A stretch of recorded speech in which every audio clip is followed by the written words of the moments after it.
بعد فأعوذ باللہ من الشیطان الرجیم بسم اللہ الرحمن الرحیم۔ انشاءاللہ آج ہم نہایت اہم مسائل ہیں طلاق سے متعلق اور ضروری اس کے شرعی احکامات ہیں۔ سب سے پہلے بنیادی طور پہ یاد رکھیں کہ طلاق کا جو ذکر ہے قرآن مجید فرقان حمید میں خود ایک صورت مبارکہ ہے، سورۃ الطلاق، اور حدیث مبارکہ میں بھی اس کا ذکر ہے۔ اور یہ یاد رہے کہ حدیث پاک میں آتا ہے بلا وجہ جان بوجھ کر مرد اپنی بیوی کو طلاق دے تو اللہ تبارک و تعالیٰ کے نزدیک یہ بہت بڑا گناہ ہے۔ اور اسی طریقے سے طلاق سے متعلق بے شمار احادیث مبارکہ میں ہے کہ جان بوجھ کے بلا وجہ شرعی جس کو کہا جاتا ہے، جبکہ اس میں عورت کی کسی بھی قسم کی کوئی غلطی نہ ہو، تو جان بوجھ کر اسی کو کہا جاتا ہے کہ مرد جو ہے جذبات میں آ کے طلاق دے دے، یا کسی کی غلط فہمی کی وجہ سے یا جھگڑے میں یا اسی طرح تلخ کلامی میں اور وغیرہ گھریلو معاملات اور ناچاقی جس طرح ہوتی ہے، یا کوئی بدگمانی کر دے یا معاذ اللہ آپ کی بیوی کے اوپر کوئی جھوٹا معاذ اللہ الزام لگا دے اور اس الزام کے بہتان کے ناطے معاذ اللہ آپ طلاق دے دیں، اور بعد میں معلوم ہو کہ وہ تو جھوٹا الزام تھا تو طلاق تو واقع ہو گئی۔ تو لہٰذا جب بھی یہ موقع آتا ہے تو ہمیں سب سے پہلے اس کی شرعی رہنمائی لینی چاہیے، اس کا فتویٰ لینا چاہیے، جو کہ ہمارے یہاں عرف عام میں ایسا کام نہیں کیا جاتا، اور جس کی اشد ترین یہ ضرورت سب سے پہلے بنیادی بات یہ ہے کہ جب بھی کوئی بات ہوتی ہے تو سب سے پہلے یہ یاد رہے کہ طلاق جو ہے بڑی سوچ سمجھ کر اس کے الفاظ جو ہے وہ ادا کیے جائیں، کیونکہ بعد میں یہ معاملات ہوتے ہیں کہ جس طرح آپ دیکھ رہے ہیں معاشرے میں فی الوقت فی زمانہ لوگ جذبات میں آ کے غصے میں آ کے طلاق دے دیتے ہیں، پھر جگہ جگہ فتویٰ لیتے پھرتے ہیں، یعنی جہاں سے یہ فتویٰ ملتا ہے کہ طلاق ہو گئی ہے تو ہم کہتے ہیں کہ اس مفتی کے پاس علم ہی نہیں ہے، ان کو پتہ ہی نہیں ہے، مسئلہ ہی نہیں معلوم، مسئلہ تو ایسے ہے۔ پھر وہ جناب ایسی جگہ سے جا کے نمک میں آٹے کے برابر، آٹے میں نمک کے برابر جو افراد پائے جاتے ہیں جو ابھی بھی موجود ہیں، ان سے جا کے یہ فتویٰ لے لیتے ہیں، تو جناب وہ یہ کہتے ہیں کہ طلاق نہیں ہوئی۔ پھر ہمیں ایک جھوٹی تسلی ہو جاتی ہے، پھر ہم ایک صدقے کا بکرا دے دیتے ہیں، اور پھر ہم نے جو ہے دین کو معاذ اللہ ایسا مذاق بنا لیا ہے، پھر زندگی بھر جو ہے وہ گناہ ہی گناہ ہو رہا ہوتا ہے۔ یعنی پہلے جب جذبات میں آ رہے ہوتے ہیں، جب ہمیں یہ یاد نہیں آ رہا ہوتا کہ چھوٹے چھوٹے بچے بھی ہیں، گھریلو معاملات بھی ہیں، خاندانی عزت بھی ہے، اور بے شمار چیزیں ہیں جو کہ ہمیں آنی چاہیے، اور نہ آنے کی وجہ سب سے بڑی کیا ہے کہ ہم دین سے دور ہیں۔ ساری باتوں کا خلاصہ یہی ہے کہ جب ہم دین کے دامن میں آئیں گے اور صحیح انداز میں سیکھیں گے اور اس کو پڑھیں گے سمجھیں گے تو پھر انشاءاللہ امید ہے کہ سارے معاملات ہمارے درست ہوتے چلے جائیں گے۔ یعنی سب سے پہلے تو کوشش کریں حتی الامکان، دیکھیں حدیث پاک میں آتا ہے نبی کریم علیہ السلام کا فرمان عالی شان ہے کہ عورت کو جو ہے ٹیڑھی پسلی سے پیدا کیا گیا ہے، اس سے جس طرح بھی افاضہ حاصل کیا جائے یعنی فائدہ حاصل کیا جا سکے فائدہ حاصل کریں۔ اگر اس کو آپ نے سیدھی کرنے کی کوشش کی تو یہ ٹوٹ جائے گی، اور ٹوٹ جانے کی مثال جو ہے حدیث پاک میں دی جاتی ہے کہ طلاق واقع ہو جائے گی۔ یعنی آپ کو ہے کہ نہیں میں اپنی عورت کو درست کر کے رکھوں گا، بالکل ایسی کھمبے کی طرح سیدھا کر دوں گا، میں ایسے کر دوں گا، ایک دن آپ ہی سیدھے ہو جائیں گے، تو آپ سیدھے نہیں کر سکتے۔ تو سب سے پہلی بات یہ ہے کہ ہم نے نہ تو سیدھا کرنا ہے نہ ٹیڑھا کرنا ہے، ہم نے دین کے مطابق جو ہے وہ چلنا ہے۔ جب ہم دین کے مطابق چلیں گے تو انشاءاللہ امید ہے نہ عورت ٹیڑھی ہوگی نہ ہی آدمی ٹیڑھا ہوگا۔ اور بنیادی باتیں خاص کر جو ہمارے شہر کے رہنے والے لوگ ہیں ان میں بنیادی باتیں یہ ہوتی ہیں کہ وہ دین سے اتنے دور ہوتے ہیں کہ انہیں صحیح درست طریقے سے قرآن مجید فرقان حمید بھی نہیں پڑھنا آتا، نہ ہی وہ سیکھتے ہیں۔ اور رہی بات گاؤں دیہات میں رہنے والے، وہ اپنی ایک دوسری معاملات کی وجہ سے جو ہے وہ جہالت کے اندر اندھیرے میں ہوتے ہیں۔ لیکن سب سے پہلی بات یہ ہوتی ہے کہ جب بھی ایسی طلاق کی نوبت آ جائے کہ بس اب ناچاقیاں اس حد تک بڑھ گئی ہیں، جھگڑے اس حد تک بڑھ گئے ہیں کہ اب دونوں کا آپس میں خاموشی کے ساتھ عزت کے ساتھ جدا ہو جانا ہی بہتر ہے، تو پھر جو ہے اس کا فتویٰ لیا جائے، اور اس کا طریقہ یہ ہوتا ہے کہ ہم سنت کے مطابق طلاق دیں۔ سنت کے مطابق طلاق کس طرح دی جاتی ہے کہ جب عورت پاکی کے ایام میں ہو، پاکی کی حالت میں ہو، پھر اس کو جو ہے وہ ایک طلاق رجعی دی جاتی ہے۔ کتنی؟ صرف ایک طلاق رجعی۔ یعنی میرے خیال سے ہو سکتا ہے کئی افراد ایسے بھی ہوں گے کہ ایک طلاق دینے سے طلاق کیسے ہوگی۔ ہمارے یہاں تو سالوں سے یہ، برسوں سے یہ عام ہے کہ جب تک ہم 3 طلاق نہیں دیتے ہم سمجھتے ہیں کہ طلاق ہی واقع نہیں ہوئی ہے، اور پھر ایک ساتھ فقہ حنفی میں 3 طلاقیں دینا ایک ساتھ، یہ تو ویسے بھی گناہ ہے، یہ تو ویسے بھی گناہ ہے۔ اگرچہ طلاق تو واقع ہو جائے گی، طلاق تو ہو گئی ہے، لیکن ایسا کرنا گناہ ہے، پھر اس کی توبہ بھی کرنی پڑے گی۔ یعنی ایک طلاق رجعی جب آپ دیں گے جبکہ عورت پاکی کے ایام میں ہو،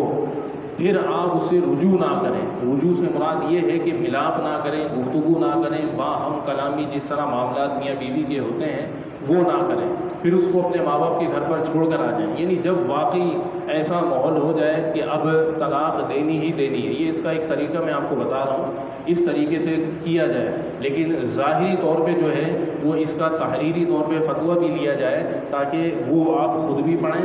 اور اس کی کاپی کرا کے جو ہے وہ دلہن کے گھر والوں کو بھی بھیجیں اور اپنے گھر والوں کو بھی پڑھائیں۔ اس سے فائدہ یہ ہوگا کہ ان کے علم میں اضافہ بھی ہوگا، اور خاص جو مزید جھگڑے کے درمیان سے پیدا ہونے والی خرافات ہوتی ہیں، صرف جہیز کے سامان پر لڑائی جھگڑا ہوتا ہے کہ ہم نے یہ سامان دیا تھا تو ہمیں یہ بھی واپس چاہیے، پھر ہم اپنا سامان اٹھائیں گے، پھر لڑکے والے کہتے ہیں کہ ہم نے یہ سامان آپ کو دیا تھا تو پھر آپ یہ سامان واپس ریٹرن کریں، تو پھر جو ہے وہ ہم طلاق کے پرچے دیں گے، نہیں تو ہم آپ کو محتاج کر کے رکھیں گے، نہیں تو آپ خلا کے لیے آپ جو ہے وہ عدالت سے رجوع کریں، وہاں سے جا کے لے لیں، پھر آپ وکیل کے چکر میں پڑیں گے، پھر ایک لمبا پروسیس بنے گا۔ یہ بنیادی بات کہاں سے شروع ہوئی کہ ہم نے شرعی رہنمائی نہیں لی، اس کا فتویٰ نہیں لیا۔ اب فتویٰ بھی ایک مسئلہ ہوتا ہے کہ آپ نے فتویٰ لے لیا فلاں دارالعلوم سے، وہ اس دارالعلوم کو ہی نہیں مانتے، یعنی وہ اس کے فتوے کو نہیں مانیں کہ بھائی آپ کا جہاں سے دل کرے آپ وہاں سے لے لیں۔ قرآن اور حدیث اور سنت کا جو موقف ہے وہ تو ایک ہی ہے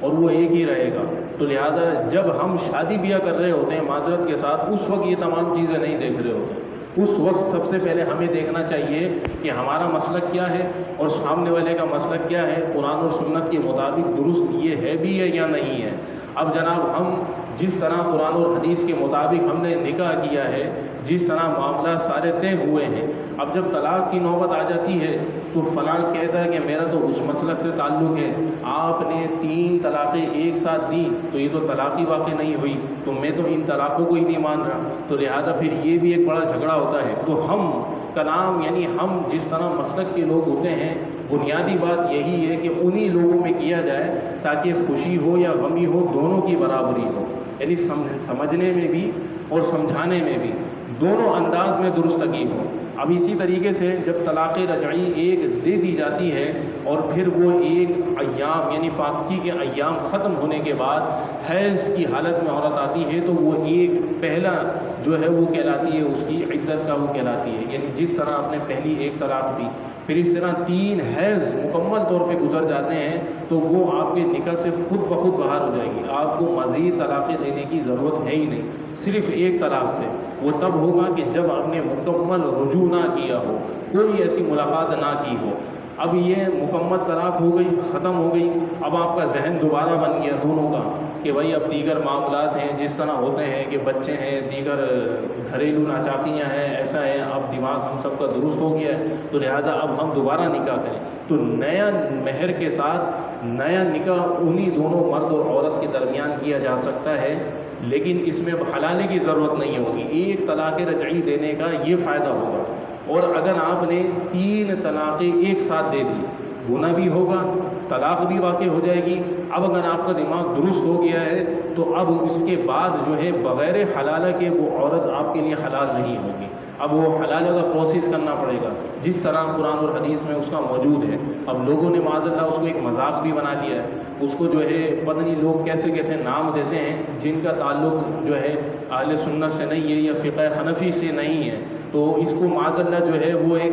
پتہ نہیں کیسے کیسے نام دیتے ہیں جو بیان کرنے سے بالکل باہر ہے۔ تو خلاصہ یہ ہے کہ حلالے کا ذکر قرآن مجید فرقان حمید میں بھی ہے، احادیث مبارکہ میں بھی ہے اور اس کا واضح ذکر ہے۔ تو لہٰذا یہ تب کیا جاتا ہے کہ جب 3 طلاقیں ایک ساتھ دے دی جائیں۔ وہ یہ بھی یاد رہے کہ جب بھی ہم طلاق نامہ ٹائپ کروائیں تو اس میں بھی صرف ایک ہی طلاق لکھی جائے، یا بھلے سے آپ سادے پرچے پر لکھ کر دیں، جب بھی آپ ایک ہی طلاق لکھ کر دیں، یعنی یہ تب لکھ کر دیں کہ جب واقعی ایسا ماحول بن جائے۔ شروع میں تو آپ کوشش کریں، صبر کریں، گھر کو بنانے کی کوشش کریں، لیکن جب سارے ہتھ کنڈے، سارے معاملات گھر پہ ختم ہو جائیں کہ اب نوبت ایسی آ گئی ہے، تو پھر یہ اس کا انداز جو ہے وہ ایسا ہونا چاہیے، یعنی 3 طلاقیں ایک ساتھ ہرگز نہ لکھی جائے۔ ٹائپنگ پیسٹ والوں کے پاس بھی مکمل طور پہ تحریر لکھی ہوئی ہوتی ہے، وہ فقط صرف آپ کا نام، ولدیت، آپ کا گھر کا ایڈریس، شادی کی تاریخ، مہر وغیرہ، بچے کتنے ہیں اس کی تفصیلات وہ مینشن کر دیتے ہیں اور پرنٹ آؤٹ نکال لیتے ہیں۔ آپ ان کی بھی اصلاح کریں، ان کو بھی بتائیں، کتنی مرتبہ الحمدللہ ہم نے بھی اصلاح کی ہے کہ صرف ایک طلاق لکھ کر دی جائے۔ ایک طلاق سے انشاءاللہ آپ کا دینا کوئی گناہ میں بھی شمار نہیں ہوگا، اور بعد میں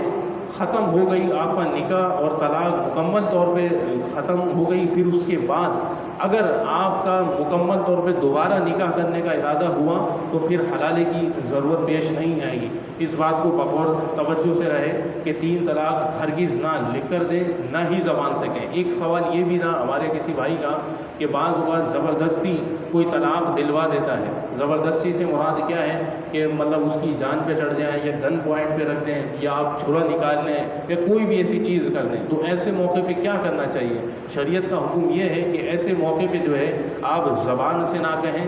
اور نہ ہی دل میں ارادہ کریں، صرف فقط لکھ کر دے دیں آپ۔ یعنی کوئی آپ سے معاذ اللہ جس طریقے سے بھی اچانک رات میں آ جائے یا راستے میں آ جائے، یا طلاق نامے کے پرچے جیب میں لے کے گھومیں اور سڑک پر آپ نظر آئیں، پسٹل نکالی، یہاں رکھ دی، یہاں سائن کرو فٹافٹ، تو آپ نے جو ہے وہ یہ صرف وہ جو لکھا ہوا ہے، اگر اس پر ایک طلاق لکھی ہے تو پھر تو اگر آپ نے دستخط کیا تو وہ ایک ہی طلاق مانی جائے گی، اور اگر اس پہ 3 لکھی ہوئی ہیں تو آپ اس کو 2 کاٹ دیں، آپ یعنی پین سے اس کو مارک کر دیں، سائن کر دیں۔ بھلے آپ سائن کرتے وقت جو ہے آپ کے دل میں یہ ارادہ نہ ہو، نہ ہی آپ نے یہ زبان سے کہا ہو کہ میں اپنی عورت کو طلاق دے رہا ہوں، میں فقط صرف جان کو بچانے کی غرض سے صرف ایک عارضی طور پہ صرف قلم کا تحریر کر رہا ہوں، نہ میرے دل میں ارادہ ہے، نہ میں زبان سے کہہ رہا ہوں۔ اگر آپ نے زبان سے کہہ دی اور دل میں ارادہ کر لیا پھر تو طلاق واقع ہو جائے گی، یا فقط صرف آپ نے ایک لائن کی عبارت لکھ کر دے دی کہ فلاں میری عورت ہے، بس اس کو میں نے لکھ کر دے دی ہے طلاق، دل میں بھی ارادہ نہیں ہے اور نہ ہی یہ آپ کی نیت ہے، تو پھر آپ کی طلاق واقع نہیں ہوگی۔ لیکن آپ نے واقعی خوف زدہ ہو کر، ڈر کر آپ نے زبانی بھی کہہ دی اور آپ نے لکھ کر بھی واضح طور پہ دے دی، تو پھر تو طلاق واقع ہو جائے گی، اس میں کسی بھی قسم کی کوئی ایسی گنجائش نہیں ہے۔ تو لہذا اس بات کا بھی خیر اللہ نہ کرے ایسا مسئلہ ہو، بعض اوقات ایسا مسئلہ بعض اوقات دشمنی کے ناطے ہو بھی جاتا ہے، تو اس بات کا بھی خیال۔ اسی طرح جو ہے بعض اوقات جو ہے مرد غصے میں آ کر جو ہے وہ یہ بھی کہہ دیتا ہے کہ فلاں کے گھر اگر تو گئی تو تجھے طلاق ہے۔ اب جو ہے وہ آپ عورت جو ہے وہ چھپ کر چلی گئی، تو اب جانے کی جو شرط لگائی گئی ہے وہ کیا ہے؟ فلاں کے گھر گئی تو تجھے 3 طلاق ہیں۔ اگر یہ کہا ہے، اگر اس فلاں کے گھر جس کا اشارہ کیا گیا تھا، یعنی مثال کے طور پہ جو ہے وہ کسی بھی رشتہ دار سے کسی کا ملنا ملانا نہیں ہے، آپس کی پرانی ایک دشمنی ہے، تو عورت کو منع کیا مرد نے کہ اس فلاں کے گھر تو نے اگر قدم رکھا یا اس کے گھر میں گئی یا اس کے گھر کے حدود میں جیسی داخل ہوئی تو تجھے 3 طلاق ہیں، تو وہ جیسی عورت جائے گی تو اس کو 3 طلاق واقع ہو جائے گی۔ اور یہ بھی یاد رہے کہ بعض اوقات ایسے بھی الفاظ ہوتے ہیں کہ اگر تو نے یہ کام کیا تو تجھے طلاق دے دوں گا، تو لہذا اس طرح کے الفاظ جو یہ مستقبل میں پائے جاتے ہیں اس سے طلاق واقع نہیں ہوتی ہے، کیونکہ اس سے واقع یوں نہیں ہوتی ہے کہ اگر یہ کام تو نے کیا تو میں تجھے طلاق دے دوں گا۔ اب اس نے وہی کام کر دیا، اب اگر مرد طلاق دے گا تو مانی جائے گی، اگر نہیں دی تو نہیں مانی جائے گی۔ تو اس طرح مستقبل کے الفاظ جتنے بھی ہوں گے، پھر اسی طریقے سے یہ کہہ دیں کہ فلاں کے گھر میں اگر قدم رکھا یا فلاں کے گھر کا پانی پیا یا فلاں کے گھر کا کھانا کھایا یا وغیرہ بے شمار اس طرح کی مثالیں ہیں۔ بعض اوقات وہ قسم بھی اٹھا لیتے ہیں کہ خدا کی قسم اگر فلاں کے گھر پہ تو داخل ہوئی تو میں تجھے طلاق دے دوں گا، تو یہ قسم تو مانی جائے گی لیکن طلاق واقع نہیں ہوگی، پھر قسم ٹوٹے گی تو پھر اس کا کفارہ بھی ادا کرنا پڑے گا۔ یعنی اس میں دیکھیں ہم کتنے کیسے الفاظ کہتے رہتے ہیں کہ اس میں شرعی گرفت کتنی ساری ہے، اور ہماری میرے خیال سے شاید اس طرف توجہ نہیں ہوتی ہے کہ ہم کیسے کیسے الفاظ کہہ رہے ہوتے ہیں کہ قسم ٹوٹ جاتی ہے، اس کا کفارہ بھی ادا نہیں ہوتا، اس کا بھی گناہ الگ ہوتا ہے، ہم نے طلاق کے الفاظ بار بار ادا کیے، اس کا بھی گناہ ہوتا ہے، یعنی بے شمار یہ جو گناہ ہوتے ہیں یہ صرف دین اور شریعت کو نہ سیکھنے کی وجہ سے۔ تو لہٰذا جب بھی ایسا موقع محل ہو، ہمیں ٹھنڈے دل سے اطمینان سے، جس طرح ہم نے نکاح کیا تھا، شادی میں دھوم دھڑکا کیا تھا، تو اسی طریقے سے طلاق کے اندر بھی جو ہے وہ ہم اطمینان قلبی کے ساتھ، سکون کے ساتھ لوگوں کو بٹھا کر شرعی فتویٰ لیں، پھر اس کے بعد جو ہے وہ اس کا قدم اٹھائیں۔ یہ بڑا نازک مسئلہ ہے۔ پھر اسی طرح صریح و کنایہ الفاظ ہوتے ہیں۔ صریح بمعنی یہ ہوتا ہے کہ واضح الفاظ میں یہ کہہ دیا جائے کہ میں نے اپنی عورت کو طلاق دے دی، یا میں اپنی عورت کو طلاق دیتا ہوں، یا اسی طرح کنٹینیو کے الفاظ بھی ہوتے ہیں، یعنی جس طرح میں اپنی عورت کو طلاق دے رہا ہوں، یعنی دے رہا ہوں ابھی دی نہیں ہے تو اس سے طلاق واقع نہیں ہوئے گی، یعنی اب اس طرح واضح طور پہ کہتے ہیں کہ میں نے اپنی بیوی کو طلاق دے دی، تو اب جب دے دی تو پھر ختم ہو گئی۔ اب اس طلاق میں کیا الفاظ استعمال کیے جاتے ہیں، یہ تو ہو گئے صریح، اور ایک ہوتا ہے کنایہ کہ جو کہ چھپا ہوا ہوتا ہے، جس کا بمعنی ظاہر تو ایسا نہیں ہوتا کہ طلاق دے دی، اب اس کا درکار ہوتا ہے نیت پر کہ آپ کے دل میں کیا ارادہ ہے، کہ جس طرح کہتے ہیں کہ سامان اٹھاؤ اور یہاں سے نکل جاؤ، معاذ اللہ کہتے ہیں کہ یہاں سے چلتی بنو، یا ہمیشہ کے لیے چلے جاؤ، یا اپنا بوری بستر اٹھا کر چلے جاؤ، وغیرہ وغیرہ بے شمار ایسے الفاظ ہوتے ہیں جو غصے میں کہتے ہیں یا ویسے بھی کہتے ہیں آپ، تو اس کو کہا جاتا ہے کنایہ الفاظ۔ کنایہ الفاظ سے مراد یہ ہوتا ہے کہ اگر مرد نے اس نیت سے کہا کہ اپنا بورا بستر سامان اٹھاؤ اور یہاں سے ہمیشہ کے لیے چلے جاؤ، اس ہمیشہ سے مراد اگر یہ شوہر لیتا ہے کہ میں تجھے طلاق دیتا ہوں تو پھر تو طلاق واقع ہو جائے گی، لیکن فی الوقت غصہ آ رہا ہے جس کی وجہ سے کہا کہ اپنی شکل گم کرو ابھی، یا فلانا یہاں سے چلے جاؤ گے، یہاں سے اٹھ کر چلے جاؤ، نہیں تو میں طلاق دے دوں گا، یا تو میں ایسا کر دوں گا، تو اس طرح طلاق تو واقع نہیں ہوتی ہے، لیکن بعض اوقات اسی طرح کرتے کرتے زبان جو ہے وہ طلاق تک بھی پہنچ جاتی ہے۔ تو صریح اور کنایہ میں یہ فرق ہوتا ہے کہ صریح تو واضح الفاظ میں کہہ دی کہ جو سب کے سمجھ میں آ گئی، یعنی میں نے اپنی عورت کو طلاق دے دی، یا میں اپنی عورت کو طلاق دیتا ہوں، یہ تو ہو گئی طلاق۔ کنایہ وہ ہوتا ہے کہ جو حروف معنی الفاظ اس میں ایسے ہوتے ہیں جو بظاہر چھپے ہوئے ہوتے ہیں، اب اس کا ارادہ دل میں ہوتا ہے، اب آپ نے یہ کہہ دیا، اب مرد سے پوچھا جائے کہ آپ نے یہ کس نیت سے کہا تھا اور کیسے کہا تھا، اب وہ اگر جھوٹ بول دے تو وہ جھوٹ بولے گا تو اس کی گردن پر عذاب ثواب ہوگا، اس کی مرد کی گردن پر عذاب ثواب ہوگا، عورت پر جو ہے کسی بھی قسم کا گناہ نہ ہوگا۔ عند اللہ اگرچہ طلاق ہو جائے گی، عند شریعت جو ہے وہ طلاق نہیں ہوگی، کیونکہ وہ یوں نہیں ہوگی کہ ظاہر پر فتویٰ ہوتا ہے۔ فتویٰ کیا کس پر ہوتا ہے؟ ظاہر پر ہوتا ہے، اور ظاہر سے مراد یہ ہے کہ آپ نے واضح طور پہ کہا ہو، مثال کے طور پہ جو ہے